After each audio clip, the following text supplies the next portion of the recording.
More than 1,000 farmers and ranchers gathered in Little Rock for Arkansas Farm Bureau's 81st Annual Convention.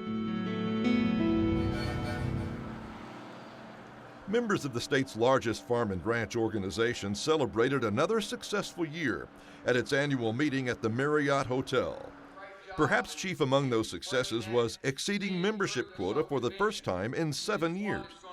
The convention theme was Growing for Tomorrow, and that accomplishment is evidence Farm Bureau is moving in the right direction.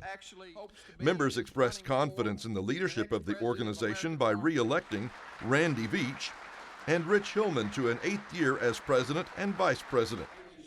In his address, Veach said 2015 was a successful year in achieving many of Farm Bureau's policy objectives, including obtaining a court injunction temporarily delaying implementation of EPA's Waters of the U.S. rule.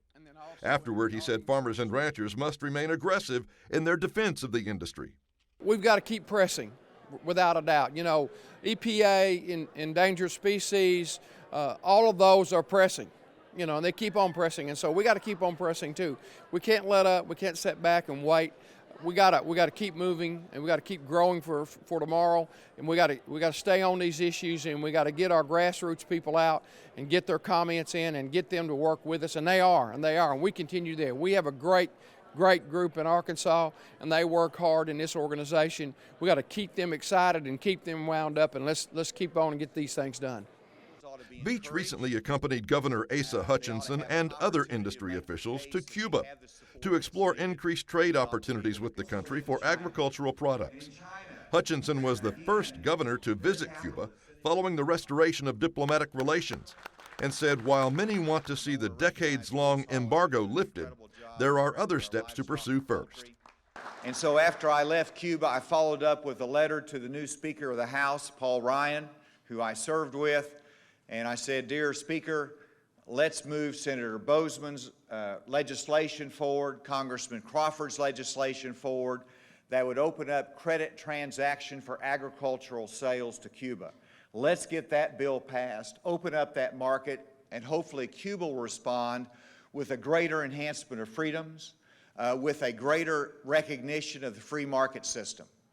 American Farm Bureau President Bob Stallman has announced he is not seeking re-election. And Georgia Farm Bureau President Zippy Duvall is among those campaigning to replace him. Veach and Duvall have served on the AFBF board together and share common goals for protecting the interests of Southern agriculture. But I was so passionate about and moved by the opportunity to serve the greater organization and that great industry that I have loved so much, and that being agriculture. I got labeled with my speech that I gave at the end of the convention because I said, we the farmer, we the farmer. And that's been my tagline for 9 years, and I want to continue that tagline on up to America because we the farmer is what this organization is all about.